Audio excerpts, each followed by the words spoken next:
Welcome. In this short tutorial, I'll be showing you how to reset your TikTok FYP or For You page. All right. If you find this video helpful, please leave a like and subscribe to the channel for more such tutorials. Now, first up, open up the TikTok app. Now, once you're in here, just tap on your profile right here at the bottom right. Tap on it. Now, in here, just go to the top right and tap the three horizontal lines. Tap. Now, go ahead and tap on Settings and Privacy. Wait for it to load. Now, once it loads, just go ahead over to Content Preferences, okay, under Content and Display. Now, in here, you have the option Refresh Your For You page, all right? All you have to do is just tap on it. Now, let's just go ahead and follow the simple prompts right here. As you can see, it says, will temporarily show you popular videos you may not normally see. If you refresh your feed, watch, like, comment, and share videos so we can learn your preferences, okay?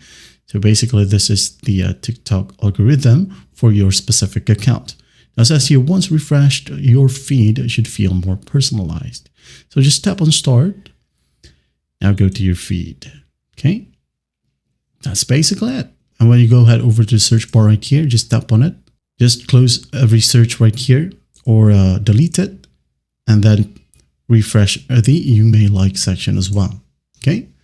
So basically start watching videos or posts that you wanted to see more when you log into TikTok. For example, you like sports or basketball, like type in NBA right here, okay? Now start watching any basketball videos or NBA videos, okay? So that the TikTok algorithm for your specific account will just basically give you more NBA or basketball related posts or videos. And that is it. Well, I hope this video helps and I'll see you in the next one.